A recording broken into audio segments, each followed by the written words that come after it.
how do we grow and scale a brand? It's not as easy as some may want it to be, but it takes a lot more strategic thought. So it's this idea and this reality of we had very real metrics of accountability that resulted in P&L growth, all because we build a foundation, and then we have the 4 pillars of content, of process, of goals and KPIs, and then having a vision in mind.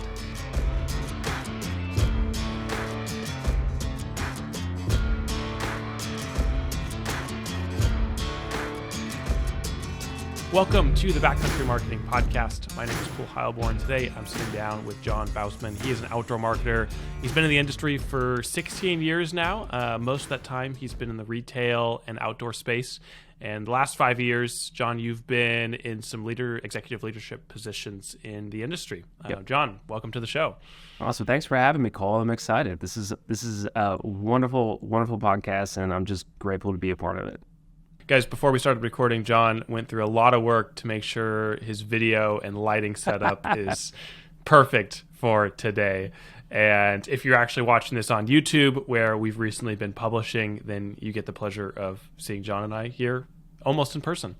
That's right. And my Edward Cullen nature. So, Cole, you look way more tan. It looks like, I swear I'm very outdoorsy. I'm very much outside. I just have very, very fair Edward Cullen skin. So yeah, I can relate 100%. Jon, where are you calling in from?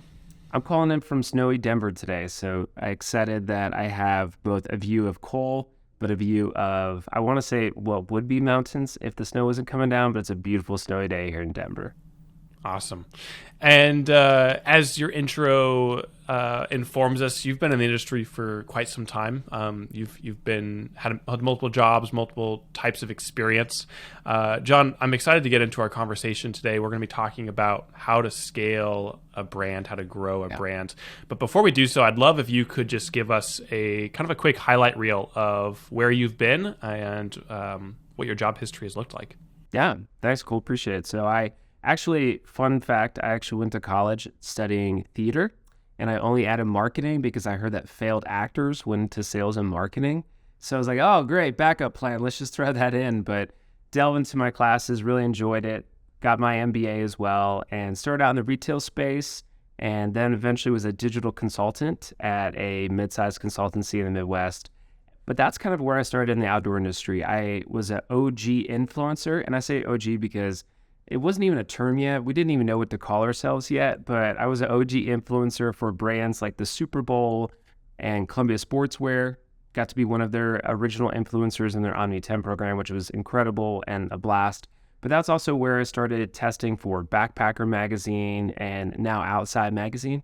So I've been a tester for over 10 years, and that experience took me to Cabela's, where I oversaw the social media team, and then a executive leadership role at an outdoor brand called Airhead Sports Group that we recently sold, grew in scale, and it's been a wonderful wild ride, and I have a ton of gear, which is a wonderful perk of being in the outdoor industry. So you said you were an OG influencer for the Super Bowl? Did I hear that right? That is correct. I was Super Bowl 46, was hosted in Indianapolis, Indiana, and they reached out to the 46 most influential Hoosiers, which a Hoosier, we have no idea what it is. It's just someone from Indiana, but we're proud to be it. But they reached out to 46 Hoosiers that were the most influential people on social media in the state, and I was one of them. And I got to be part of what they called the Social 46, which was the first time the Super Bowl had done something like this, and it was an incredible experience to be in a host city, to kind of get some backstage access to different things. But really, really unique opportunity. What did you do? What did it take to be an influencer for the Super Bowl? Yeah. At the time, we utilized Cloud. Cloud was a program on Twitter that really was a judgment of how influential you were in the space. And so that was part of their method. And then I think part of it, too, is making sure that they were the right fit. So using Cloud to be like, great, do they meet the criteria? And then 2, are they a right fit? Do they talk about the right things? And for me, I was an entertainment TV host on the side as well. So I was very familiar with the city, very familiar with the food, bar scene, entertainment. And I'm sure that helped, and got to go cover a bunch of parts of the Super Bowl, such as the concerts and all the different events happening, which was pretty neat. Wow. And wow, that's amazing. I don't think we've ever had someone affiliated with the Super Bowl on the show before. Yeah, OG days. You would never know now. I put in my influencer hat and retired long ago, but yes. And you also are a backpack tester for Outside Magazine and Backpacker Magazine. Is that basically what it sounds like? It's a lot more work than what it sounds like. Most people see oh wow, you got that shell or that base layer, and oh my gosh, like how do I get to do that? I'm like, you have no idea the miles you need to put on this thing, which is great because you enjoy doing it. You enjoy hiking, you enjoy camping. For me, it's those two. It's snowboarding and snowshoeing. So I primarily do base layers and shells now because I'll do that year round. But I have done backpacks, sleeping bags, pads, kind of your entire gambit. I will say the hardest one to get people to test is probably going to be sleeping bags, because you have to actually test the rating, which means you need to take it out in an environment where you are putting that to the test.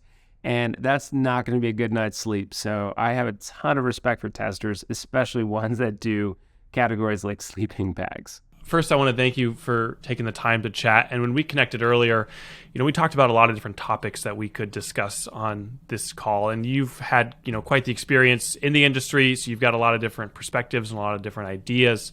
The one thing that we both kind of settled on that we felt like might be a really good direction to dive into is the idea of how to grow and how to scale a brand. And before we get into the weeds in this, Jon, I'd be curious if you could kind of give our audience kind of a brief summary as to why this is a topic you care about, why it's something you're passionate about, and ultimately, why do you want to share your perspective with us on this? Yeah. So one of my roles was the marketing director for Airhead Sports Group, which was a private equity-owned outdoor brand that owned Airhead, which is primarily water sports, so towable tubes. If you ever gone tubing behind a boat, odds are you were in one of the products. Wake surfboards, life jackets, etc. And then we also owned Yukon Charlies, which was snowshoes. And then sports stuff, which we kind of moved into a value-based brand, which covered some pool floats, loungers, things like that. And when I joined the company, the board asked, how would you build a brand? How would you build a brand? And that was the focus of bringing on someone such as myself. And so I put together a playbook that was very successful. We grew and scaled the company. We sold the company, which was the goal. And that was a huge opportunity. And then now I kind of had this aha moment where I've had conversations with other people that essentially were saying, hey, could you come and do that thing that you did over there? We're struggling with some of the same issues. And so what I realized is that this is more common, I think, than perhaps what people may realize, but it's also a strong business need. And when people are talking about how do we grow and scale a brand, it's not as simple, or I shouldn't say it's not as simple. It's not as easy as some may want it to be, but it takes a lot more strategic thought. And there's a ton of P&L that comes with this, with the growth. And so I think people look at the Yetis of the world, these incredibly strong brands, the North Face, and they say, gosh, like, that's awesome. Let's go do that. But there's a lot of work that goes into that. And you can see that, for instance, Yeti has an incredibly strong brand, and it can really generate a ton of revenue and manage a ton of that P&L growth because of that strong brand. And it's a great product, don't get me wrong. But it's really the brand that they push and sell, and you see that most personified in some of their video tours. So they have an entire video tour that they do. I'm going to butcher the name, but essentially a film festival, if you will, that Yeti puts on, and it's all these short films. And the last one that I went to, I think I saw 2 coolers in the background, if that.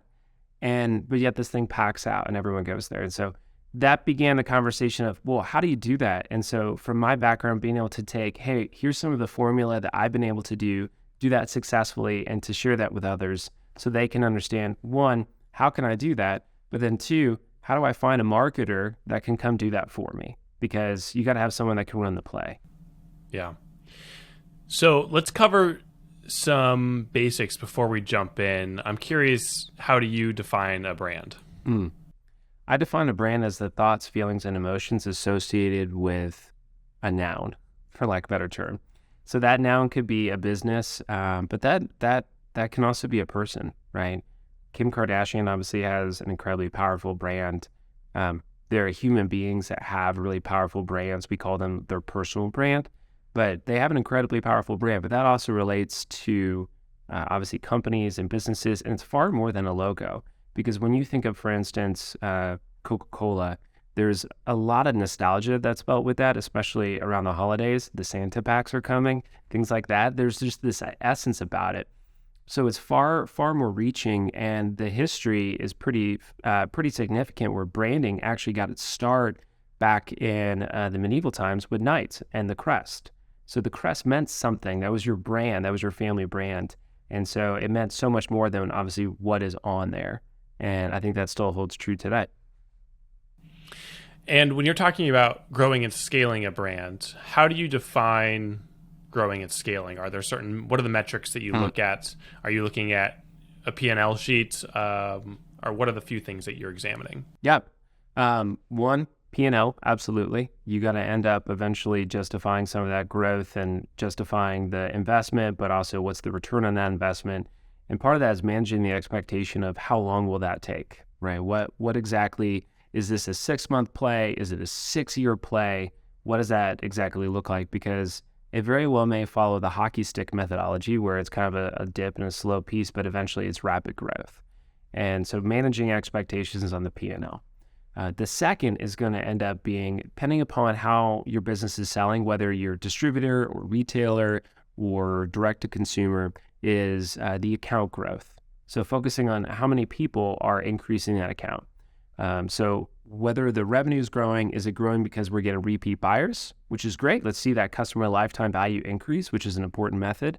But then also, how many accounts are we bringing on? So if you're focusing on the retail category, at Airhead Sports Group, for instance, when we did the brand refresh for Yukon Charlie's, our snowshoe brand, I had a goal to get into REI.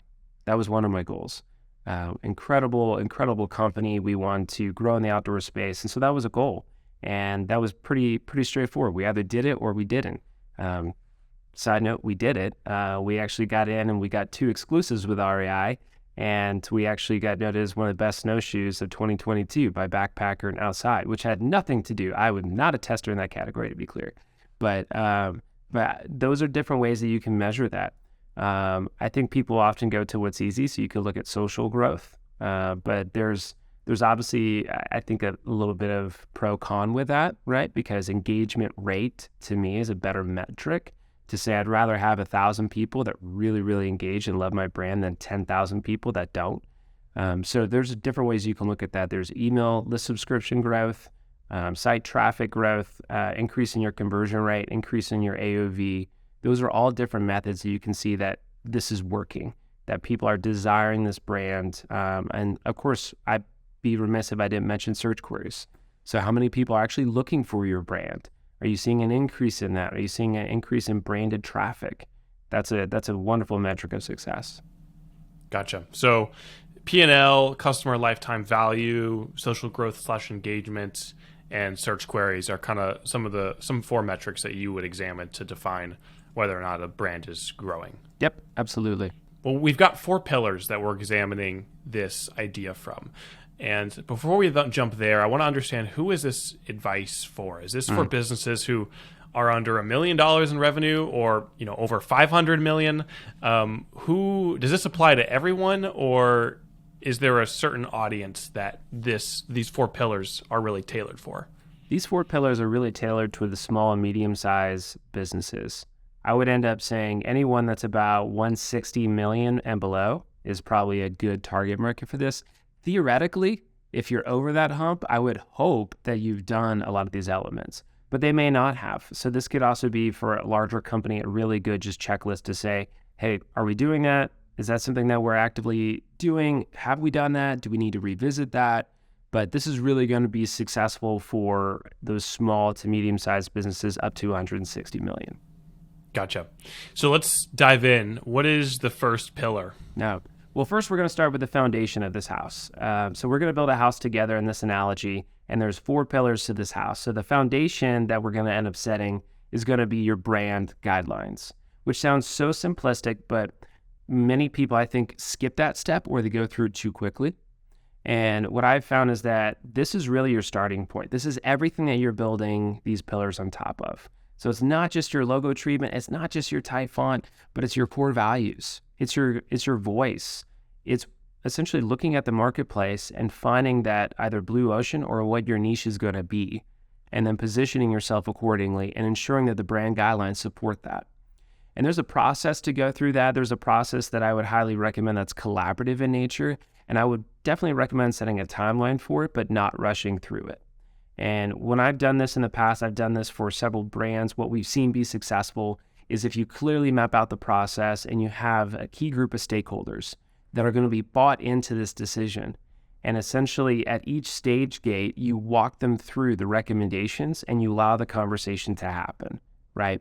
Because if people are bought into this, then it's going to be far more successful a year, 2, 3, 4 down the line, as opposed to marketing or creative doing it in a silo. That's just going to be a recipe for disaster because you're going to run into a ton of challenges on the downstream.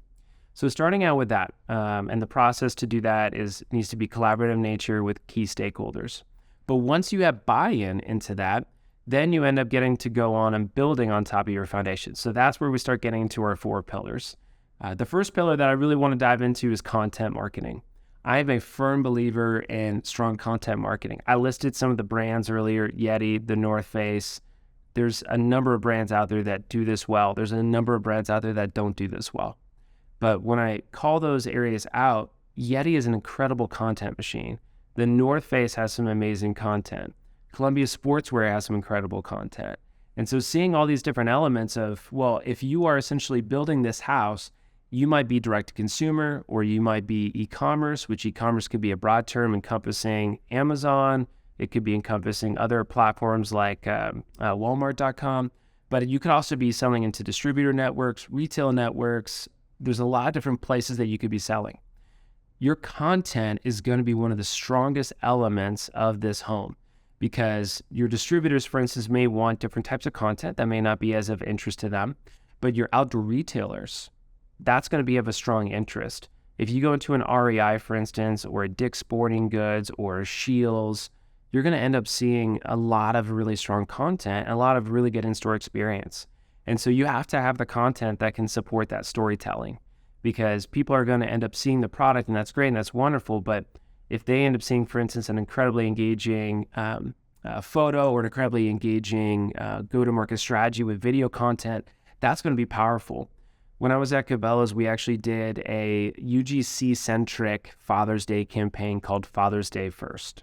And all it was UGC video content that we had worked to get the rights to of fathers experiencing these first moments with their kid.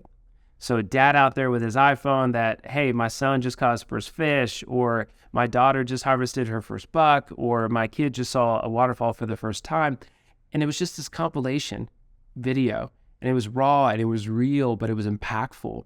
And that actually had an incredible performance. On the social side, it was the best performing piece of content we had put out of the company's history. But it was entire go-to-market strategy for Father's Day, which was the second biggest holiday for Cabela's. So content matters. It matters, and the way that you tell your story and your go-to-market strategy matters. So that's pillar number 1. When thinking about content and content strategy, I mean, there's so many different ways to go about creating content. And as you mentioned, depending on what you're trying to do, I mean, if you're trying to build e-commerce versus just build a social following, building content for each of those goals is very different. How do you begin to think about prioritizing content and what to focus on? Because if I'm a small brand, I only have limited resources. Where do I start?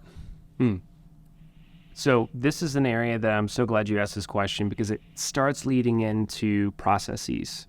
It really starts kind of tapping into a second pillar, which is process. And I know it's not a sexy pillar. It's not, believe me, I'd rather talk about the pretty photos or the pretty videos all day long. But the processes are what really allow you to scale, especially with very lean teams. In general, any company, process is important, but especially for these small to medium-sized companies that we're talking about, process is important in order to scale. And so that plays into how do you determine what content to make and who needs what. And so first and foremost, especially I'm going to touch into if you're multi-channel, because I think that's the more complex matrix to work within, because in that you may have D2C and e-commerce, distributor and retailer, and those are very different cadences for your go-to-market strategy. Because the salesperson going to those distributor shows, that's about a year before the D2C person is going to actually launch that product. And so there's an understanding in there of, hey, different people need different things at different times. And so what I've done in the past is going back to the collaborative nature, finding people that, hey, who are the key stakeholders that need this content? So what I would do is I actually sat down, for instance, at Airhead Sports Group with our sales manager, sales director that oversaw distributors, and actually asked them, great, when's your first show and what do you need? Now, the hardest question to answer in there is, what do you need? Because so many people are going to be like, I want the world, I'll take all of this. And it's really hard to pin down, like, but what do you actually need, like, to be successful? And what do you actually use? Because it can be very disheartening for a marketer where if you put all this effort, you get this content and then it's not used, which I've seen, right? Someone couldn't figure out how to put it on the TV, so they just put on the old video. And you're like, man, we just rushed to get that there. So a lot of it is finding out what you actually need. And there's an adage that I can't take credit for. I heard it once, but it's, he who draws the water knows the value of every drop. And there's a lot of truth to that of, well, yeah, but this person has no skin in the game of making this content what it needs. So them listing off something, they could be like, well, I need these 20 things. Well, they may not know how long that takes. They may not know how difficult that is. And so a lot of the hardship is actually collaborating together to discern, what do you truly actually need to be successful? So starting with meeting with key stakeholders, understanding their timelines and understanding their requirements is going to be a huge part of that, because that then informs, okay, distributor, you need studio stills. Got it. That's what you actually need by this time period. And then outdoor retailer, you need lifestyle image content. Awesome. Great. You don't necessarily need the video content at this point, but you need the concepts for video so you can pitch it to them. Got it. All of that starts helping inform that process and that timeline. So what we did, for instance, at Airhead Sports Group is we took this collaborative concept and we completely changed how we went in our go-to-market strategy. For example, we used to do one catalog, and it was kind of this, we'll just call it a weird hybrid. It was like a buyer's guide and a lifestyle catalog, had a love child, but it really wasn't a pretty love child. Nobody really wanted to take ownership of it. It was kind of ugly. That's what it was. And so we figured out, well, gosh, what do you actually, how's this used? What do you actually need? And so we boiled it down, and it changed how we end up doing our entire content creation. Because in the past, we used to go to Arizona, spring break, because it was the only place that we could shoot warm weather, warm-ish weather at that time. And but it was a terrible concept because we were completely out of our element. If there was bad weather, it didn't matter. You had to shoot. You're at risk for so many things. You have zero control over that. But by coming up with a process, by working with key stakeholders and discerning what people actually needed, what we found is, wait, you actually only need the studio stills. If I actually shoot here in Denver, Colorado in early summer, I can actually accomplish everything I need, and I have complete control over all those variables. So a lot of it is building out that process. And so in the end, what we actually did is we developed what I called a chiclet calendar. It looked like a big bunch of chiclets. It was essentially a massive spreadsheet with all these key functions that we need to do throughout the year. And it was all mapped out on there. And it was color-coded. It was beautiful. It made me hungry and want to chew gum all the time. But it was a great way where, hey, we took this chaos and through process built out this content creation engine and other elements too that allowed other people to know, what can I expect of you? What can I expect of you? When do I know this is going to be ready and delivered? And we had already done the due diligence with all the stakeholders to make sure it met expectations. I love that example because I think what you're getting at is having a core understanding of what the goal is for your content. Mm-hmm. And having an idea of what your goal might be, or having a few goals for what you think your content needs are, is a helpful place to start. But until you actually start trying to plan content, you're going to realize that without knowing exactly what you're trying to accomplish, it's very hard to succeed with that content capture if you don't know really what you need. Absolutely. And we run into that all of the time, where maybe the goal that a client approaches us with isn't the real goal, or maybe there's a higher goal that we should be looking at. And if we then uncover that new goal, or that true goal, it then allows us to be much more collaborative and find more creative solutions to accomplish that goal. And in your case, you assumed that based on our goals, we had to go to Arizona, we had to shoot during this week. But as you started to peel back the layers to what you actually needed, you realized, we could do this a different way. Yep. It gives us more control. It gives us more flexibility in our timing. And ultimately, it sounds like it came out much better, more successful. It did. And honestly, it was cheaper. I got to say that too. It was way cheaper at that point, which, going back to the P&L, that's a great thing of, hey, we're managing our resources better. But you said goal, which is a huge one, because I think that's actually the third pillar in our house. So we have the foundation set. We have obviously content as a pillar. We have processes as a pillar. And then I would say that goals and KPIs are a huge component of that, right? And the reason why I say that is, in thinking about it, people can go and be like, great, I'm going to go create this content. I got my brand guidelines. I've got this content. I'm building on my processes. But the hard part is that you may not actually have the right goal in mind, as you said, because the goal is not to go shoot in Arizona. The goal is to meet and exceed expectations in order to make sure that team members in the company are set up for success. And so a huge component of that is understanding, like, what's the goal? What am I actually trying to work through? What does success look like? And then what does that actually result in long term? Which we'll kind of get to in a second, kind of with the begin with the end in mind mentality. I'll kind of tease that up as like a fourth pillar of thinking like long term.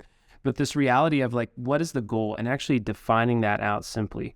I'll give you a really good example of this. When we would do creative requests, right? So let's just say we had an outdoor retailer that said, we want to do an end cap, and that's just what we're going to do. And we would end up getting a request to do that. The challenge of this is the fact that, what's the goal here? If you ask someone pretty simply, like, well, the goal is to build an end cap. Well, that's not the goal. The goal is to design an end cap that meets or exceeds their expectations, meets the requirements, is delivered on time, minimizing rework, and results in revenue generation. Like that's the goal, right?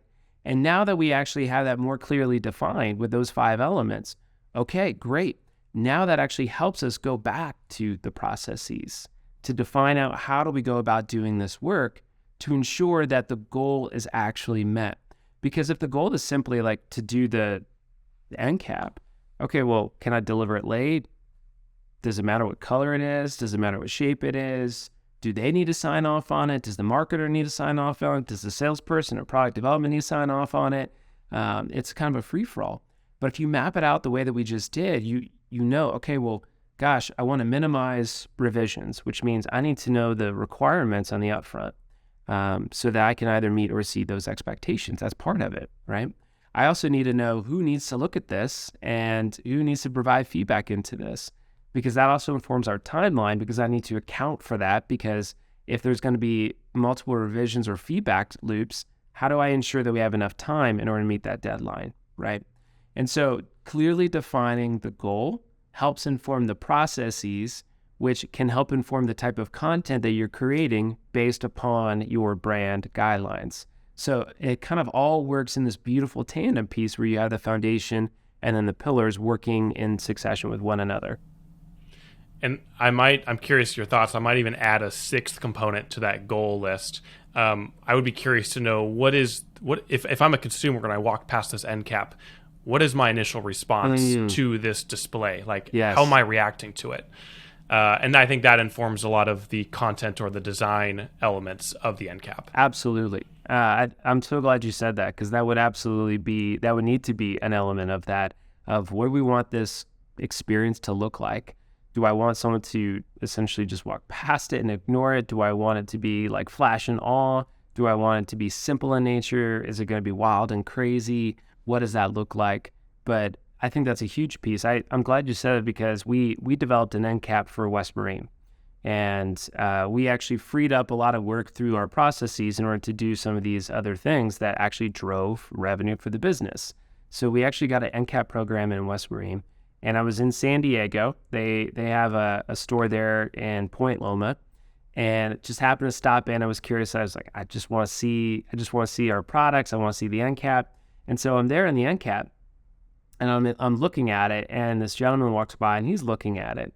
And he starts talking to me and find out that he's there to buy a towable tube.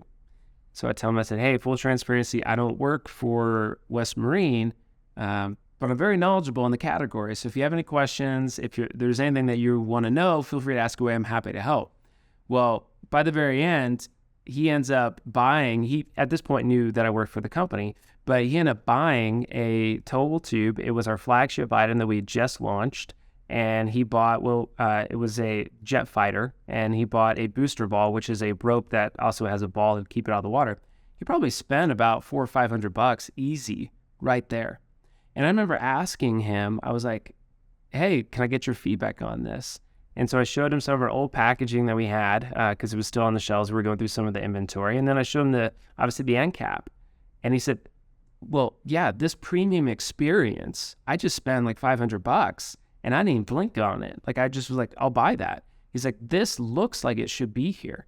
This looks premium and high end. The experience that I'm seeing on the end cap display, the image above it, it captured me, and it created this premium experience that I was willing to pay for. And there's a very real reality going back to the P&L of how when you create these incredible experiences and these branded experiences, and it transcends through into your content, which would include your packaging, your end cap display, all of that, it results in actual revenue on the bottom line. Yeah. Yeah. What a great example. And what a neat in the field survey, impromptu survey. Yeah.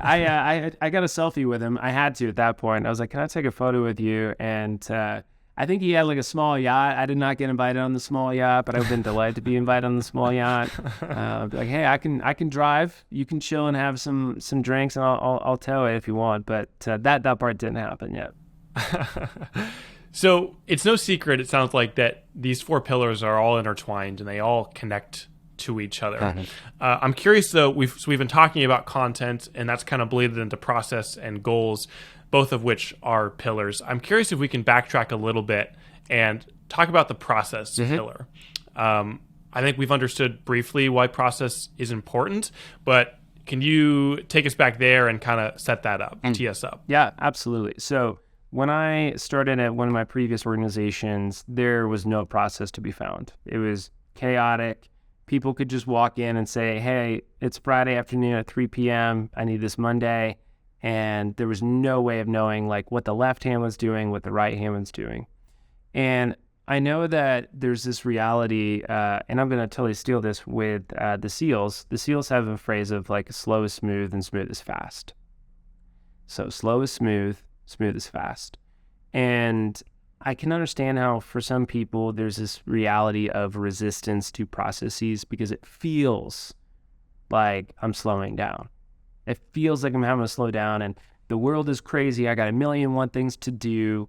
I got too much going on. I can't actually stop to do this thing. We just got to keep going, and we'll figure it out as we go.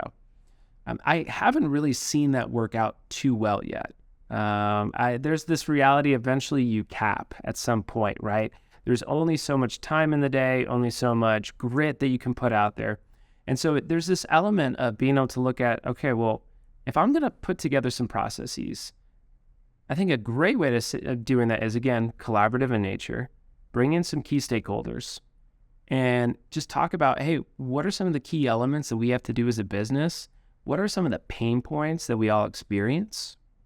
And then tell me how you think that happens. Tell me how you think that works.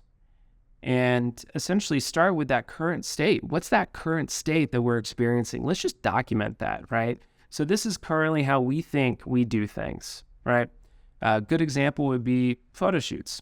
People think, well, yeah, like you guys just go out and you take some images and there you go, bada bing, bada boom. And then you're like, whoa, that's not as simple as it sounds, right? And So there's this reality of being able to understand from one another, hey, I want to meet your needs. I want to support you and set you up for success.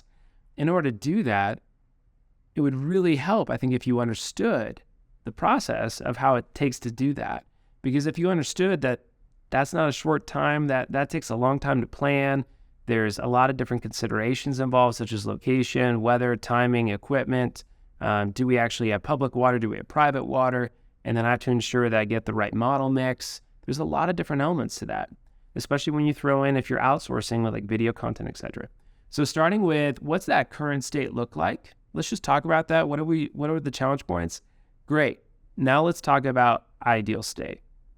Let's talk about that ideal state. Going back to what we're talking about goals, right? Let's take those elements and let's back into what is the ideal state, right? This doesn't mean that we can do it today. Doesn't mean we can do it tomorrow, but we have to work towards something. We have to move towards something, because if we don't change anything, then nothing changes. And the reality is the only way you get out of the chaos is by intentionally setting aside the time and effort to build out those processes in order to get there. And so start mapping out that ideal state and say, okay, great, let's begin with the end in mind. And here's the 5 steps that we've outlined that we'll just call them the gates and the dates. Okay, who needs to be involved in that? Who are the key stakeholders that have feedback? How do we make decisions in that? Essentially, does marketing have the final decision on this? Does sales have the final decision on this? But then how long does each person need in order to be successful? So it allows you to essentially back into a process where you're like, okay, if we want to do that end cap, if we want to see it realized, we need 8 weeks. We need 8 weeks at time. Here's the requirements I need at the very beginning. And then you actually go through that process of, great, who touches it? Who does what work as we go through? Then you document it so it's super clear, because if it's not documented, it doesn't exist. It's not a process. It's just head knowledge at that point. But you document it and then essentially get buy-in and say, guys, this is what we talked about. Do we all agree on this? Any feedback on this? Awesome. And then you put it in a very commonly placed place that you can actually put your processes where it's like, these are all of them.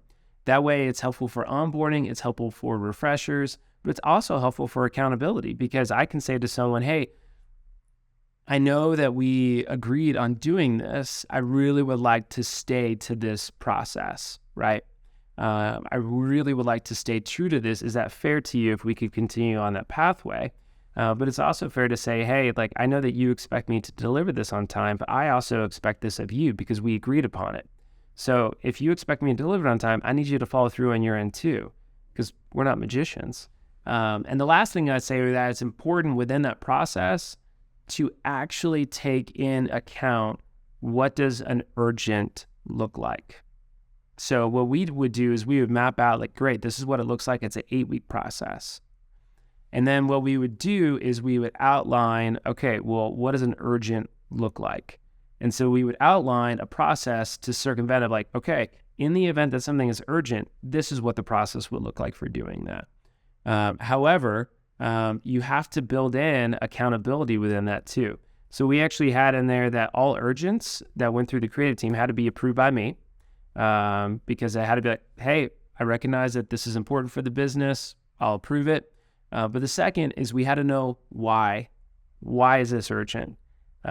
Is it something that was sitting in your inbox for about 8 weeks and you didn't touch it? Was it because you forgot about it? Or is this something that literally just changed? Because that also matters too, right? Because we want to adapt to the business. You want to be able to flex with that, but you also want to make sure, okay, if this is urgent consistently because we're just not planning well, then that's another problem that we have to fix too. Interesting.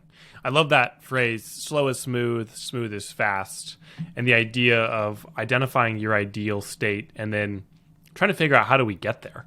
And in referencing this phrase, it seems like, I mean, a good process, it might feel like you're taking longer to get to that ideal state. But once you get there, if you followed the process, ideally, what you've created or the deliverable is successful and it's done and you can move on. Whereas if you skip through pieces of the process, maybe you end up with a result that is less than desirable and you have to start over again. And now what you thought was already taking a long time is even taking longer. So that step-by-step discipline to move methodically is very important. Very important. And I wish I could take credit for that, but I literally learned it from a Navy SEAL. So hence the smoothest fast and stealing that from the SEALs. But it is true. And I mean, the proof is in the pudding. I'll just say that at Arid Sports Group, the team that I inherited, we only grew one person in my time there, and we scaled 37 million. And that's obviously a complete team effort. That's everybody together. But the reality is you only get there by several things, and one of them being having processes in place where you can be more efficient, you can be more productive, you can be more effective. And I can also tell you that not only did our throughput increase, our quality increased, but also the quality of life for the team members increased because there was better work-life balance at that point.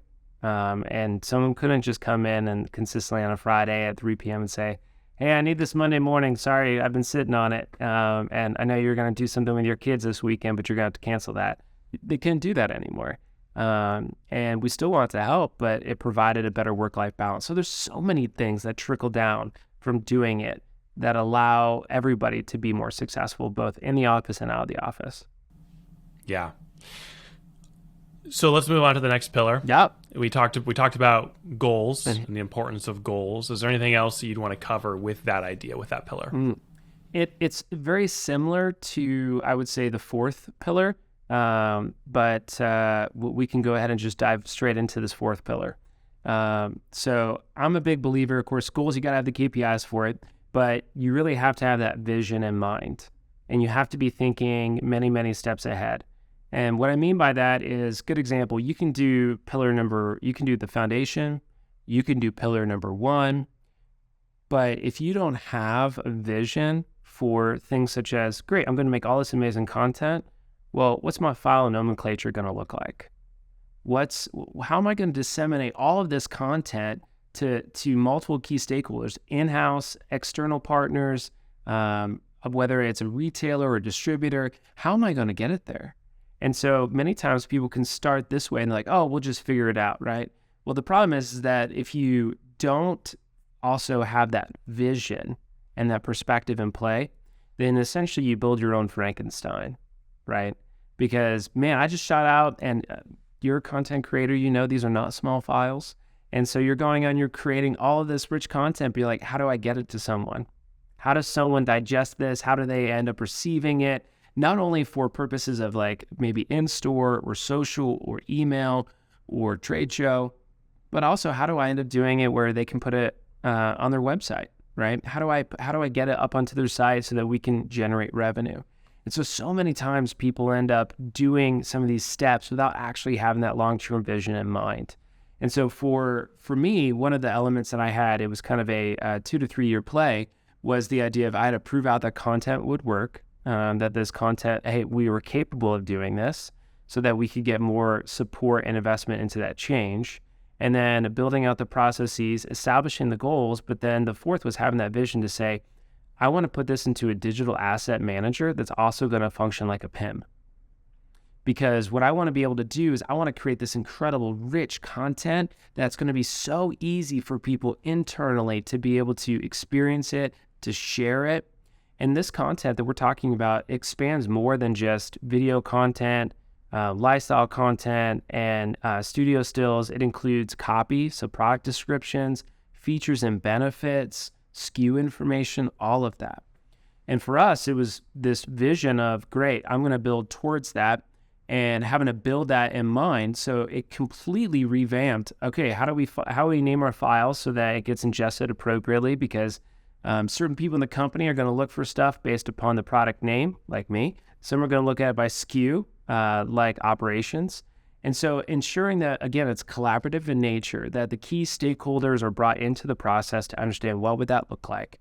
And when we decided on a digital asset manager, we actually had a scorecard. And I brought in a group of key stakeholders, and we actually scorecarded 2 finalists to determine who was going to be. And it wasn't a decision that sat entirely with me. It sat with a group of people. And I'll fast forward into the impact and how this actually matters, going back to how do you measure success and the growth, but a huge part of that also being P&L. The reality is that we built our content marketing plan, our branded, and we built it to scale with a vision in mind, where we had a task, and it came up in a leadership meeting. And it was, we want to get all of our SKUs, which we had over 1,000 SKUs. We had about 1,200 to 1,600 SKUs, and we want to get them up on Bass Pro's website. We want to get all these 1,000 SKUs up on Bass Pro's website. And this was a task that literally, to gather the assets, to curate it, to put it together in a disseminable manner, would have taken us weeks. That would have taken us weeks, because we're having to be like, well, gosh, we have an FTP site that we were using. It was clunky. Do we put it up on Dropbox? How do I make sure that I link, related images, our lifestyle? How do I make sure that he gets the right copy, the right features and benefits for products in a manner that he can ingest it? It's a cluster. It's a total cluster. But because we had that vision of this is how I want it to be built, it was collaborative in nature, and we had this end in mind, I was actually able to personally, I got all of our 1,000 plus SKUs, all of our image content, all of our video content, all of our copy, all of the product descriptions, all the SKU information to them in 60 seconds. Wow. Which is a very real reality of like, hey, that's time saved, that's resources saved, or we're not having to spend weeks doing this. But that's weeks that we saved because they received it in a way that they could actually just ingest it into their platform, because it also functioned like a PIM, and be able to actually go and start selling our products and drop shipping. So not only did it save time and resources in the end, but it resulted in immediate revenue generation. And what's crazy is at the very end of it, I remember I had some of the sales team members come to me, and some of them maybe were resistant to this change initially, like, oh, I don't want to touch this or want to do this, but they eventually came around and were some of our biggest converts, and they were some of the biggest fans. And in fact, several of them came up to me and said, hey, this dam that y'all did was one of the best decisions that we did in 2021. And he said, I'm not talking about best decision for marketing. I'm talking about best decision for the company. The entire business, this was the best decision that we made, because it freed up time. It was efficient. It was powerful because we had this branded content that was rich media content on there. We had a process in place that allowed people to know when they could expect products to be in there, when they could expect things to happen. And we had goals in mind that we were measuring, and then we had that vision in play that we could end up doing that. So it's this idea and this reality of we had very real metrics of accountability that resulted in P&L growth, all because we built a foundation, and then we had the 4 pillars of content, of process, of goals and KPIs, and then having a vision in mind. For you, how does vision and goal differ? Because they could be very similar. They are very similar. Absolutely. They are very, very similar. So I would see that as vision is essentially the perspective of where do I want to go long term. So for instance, I may have a vision for, I'll put it in a very personal manner, I may have a vision for a type of home that I want, right? I want my home to be this big or this small. I have a vision that I want to be a place of hospitality and generosity. I want to be able to house people. So if that's my vision, how do I back that into goals that are specific and measurable, right? Okay, well, goal 1 would be a home of that size and that location is probably going to require a down payment of X dollars. So I need to have these sub goals of setting aside a certain amount of money each month to be able to do that, right? Another goal with that can end up being, okay, well, I want this to be a place of hospitality. So if I want it to be a place of hospitality, then there are certain things that I need to set as goals to set aside dollars to purchase so that I can have extra beds, extra bedding, or to have a very hospitable place. And so the goals are just the ways that you end up being able to actually achieve that vision. So that vision is more of a long-term, but a vision is nothing if you don't start establishing the goals behind it. So all of this seems simple. Build a foundation, build out these 4 pillars, work on them continually, and you too can grow and scale a brand. At the beginning of this, you talked about expectation setting and you talked about timelines and the importance of timelines. I'm curious if you could, because right now this all seems too good to be true. Now bring us to reality and talk to us about the expectations of timing and how long these types of things should take to develop. Yeah. Appreciate that question. I'm a big believer in managing expectations in general. I would actually, there's a phrase that someone once said, it was all hurt and anger and frustration tends to stem from unmet expectation. And many times there exists that expectation gap, right? Like, I expect you to do this, you did that, because most of the time those conversations weren't had. And when I started at Arrowhead Sports Group, for example, that was a huge part of that conversation I had with the board, where they were like, great, now that you casted this vision and you walked us through, how long is that going to take?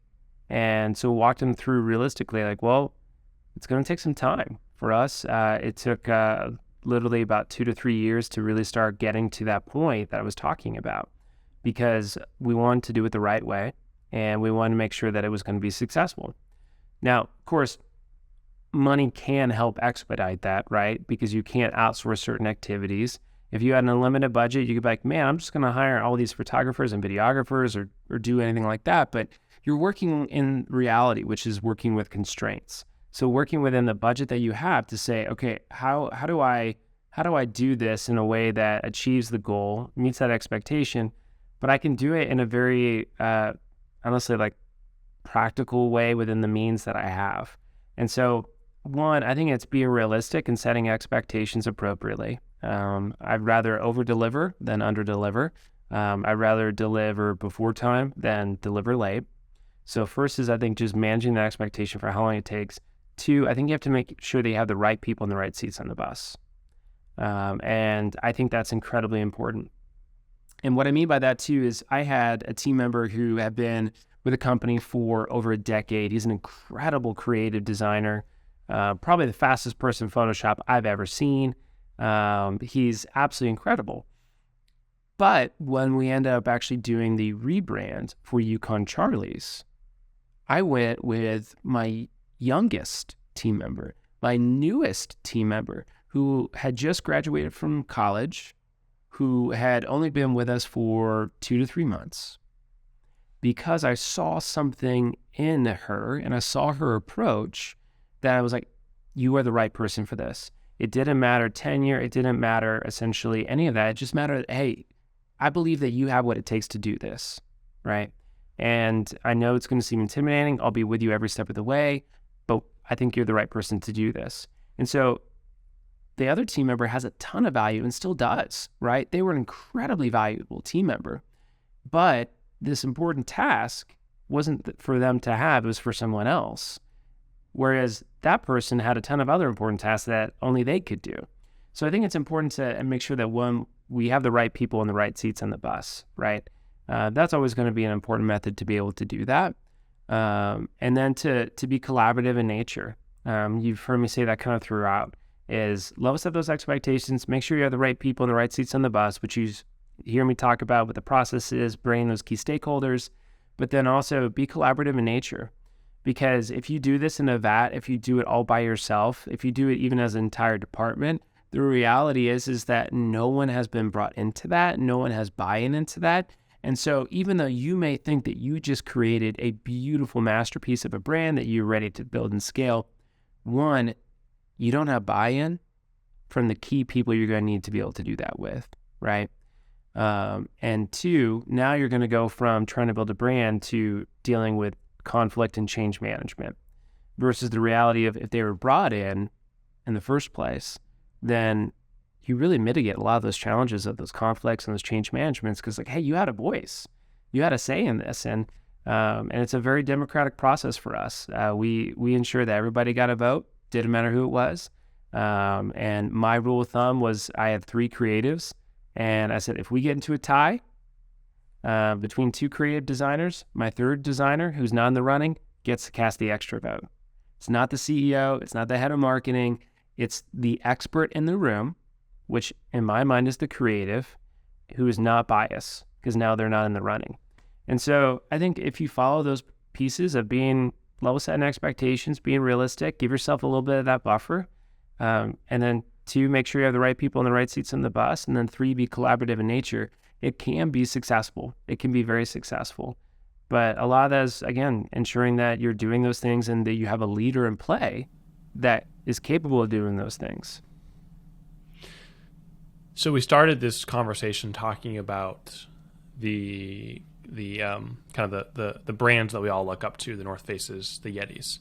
If I'm sitting here today thinking I want to build the next Yeti, and now Jon, you've just given me this roadmap to think about how to do so. What are the main reasons? What are the pitfalls that I'm going to run into? The most common roadblocks that I'm going to find as I'm working down this journey, building my foundation, building each of these 4 pillars. Great question. Honestly, I'm going to say pride is probably going to be one of them. I think that there's a reality of people that are like, oh, I can do this by myself, or oh, I got this. And success can be a very dangerous thing too, because you may have success in the past, but that doesn't necessarily mean that you'll be successful in this role. And I've seen in my career that element, whether you want to call it pride or any other vice that be similar, really get in the way. And whether that's pride of, I put a ton of work into this and you didn't like it, or oh, I can do this on my own without you, or I don't need your feedback or buy-in. Those can be very damaging vices in that process, because when you say, man, I put in a whole bunch of work, right, and you don't see the work, are you curious to understand why they don't see the work?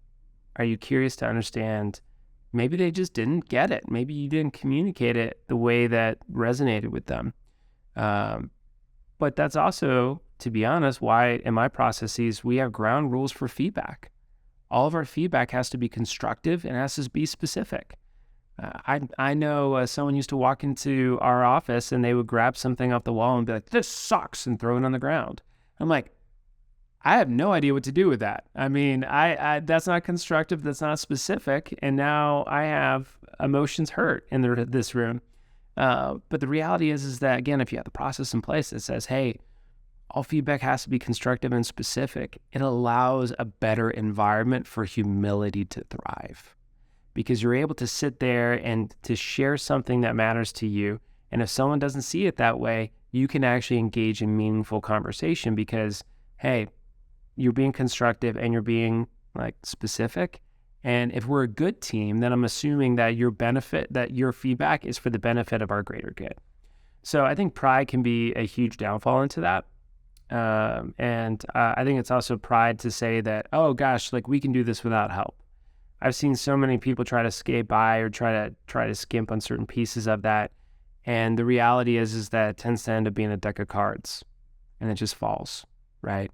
It just falls. And so I think that humility is such a powerful and wonderful trait and character trait that, to be honest, at least in our culture, we tend to marginalize and overlook. But I think the ability to say, man, I don't know how to do all this. Maybe I heard some guy wearing a Buffalo Check flannel shirt talk about this, but I don't know how to do this, and that's okay. That's okay. And it's okay to be the leader and to have someone that you're leading help give you feedback that points you away from something else. One of my favorite moments, honestly, as a leader would be, we'd be in a meeting and we'd be reviewing something. And let's just say I had a different perspective. And I was like, well, I think we should do A. And it was one of my favorite moments when a team member would speak up and be respectful and be like, you know what? I see that, but I see B over here. And B seems like a really good option to me for these reasons. And to literally sit there and be like, you're 100% right. Let's go with B. That is a way better answer. And so being able to be humble enough, both as the leader, to be like, I don't have to have this figured out. Maybe I got some bullet points here and I've got some of this, but gosh, I don't have all the answers. And that's okay. No one has all the answers. But you're going to get a lot further there and a lot faster if you're collaborative in nature and if you have the right people in the right seats on the bus. That's not at all the answer I thought you were going to give, but I love that. I'm curious. What answers? I'm curious. What did you think I was going to say, Cole? Because that could be a really good one too. I mean, something more tactical, like resources or the true integrity of your product, or something more. I mean, I wasn't thinking of a soft skill at all, but I love that, and I think it makes sense. I mean, everything that we're talking about. I mean, at the root of it all is people, and it's how you collaborate with individuals. And the only way you build a foundation is with the people you work with. The only way you build these 4 pillars is by collaborating with the people you work with. And if the glue that holds you all together, if it doesn't work, or if there's no humility in trying new things, then I mean, I guess, you can't build any of these things together. So, I mean, your answer makes total sense. I guess I was just off in a different world. No, you were in a good world, because that's still important world to focus on too. Is like, okay, well, what are some of the pitfalls that people would run into in that? And part of it is resources, right? And part of it is ensuring that they have the right tools to be successful. And I think an element I'd say with that is buy-in from the executive level, because if you're going to go down an exercise that's going to be difficult, you want to make sure that someone has your back. And hey, like, this is important. We all acknowledge this is important. So we're going to prioritize that. So all those are still really, really important. But I do think pride tends to, at all elements of that, just has an ability to wreak its ugly head. And, I've seen it. If I'm probably honest, I've been the person too that's fallen victim to that. Unfortunately, I had really wonderful team members around me that could be like, hey, like, let me pull you aside and little humility in that, and it goes a long way. Jon, I feel like we've just kind of sat through a TED Talk. I feel like you've kind of given us all of these super well thought out, very high level ideas, and I love the analogy that we've been using to help us understand these concepts to building and scaling a brand. If folks want to go to connect with you, if they want to pick your brain on some of these ideas, where's a good place for people to get connected? Yeah, thanks for asking that. LinkedIn is a perfect place for that. You can find me. It's pretty simple. There's not many Jon Bausmans in the world, especially thankful for the last name. Lots of Johns, a few Bausmans. But definitely connect with me on LinkedIn. Would love to be able to build that connection with people. Send me a message. You, of course, can email me, which you can find both my email and my contact information, like my phone number, on my LinkedIn as well. So that's a great place to go. I appreciate you taking the time to share your thoughts on this. We've talked a lot about brands and building brands and how to think about a brand, but we've never looked at it from this perspective before. And so I appreciate all the perspectives that guests have shared, and I really appreciate you taking the time to share yours. Well, thanks, Cole, for having me. Really appreciate the time, the conversation, and super excited to see what other opportunities come about on the Backcountry Marketing Podcast with some other guests.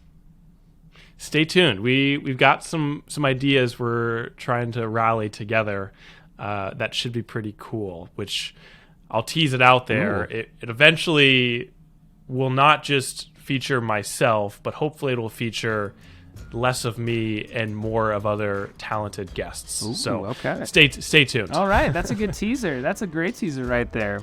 Well, I'm tuned in. So. All right, awesome, Jon. Well, have a great rest of your day, and we'll chat soon. Awesome. Thanks, everybody.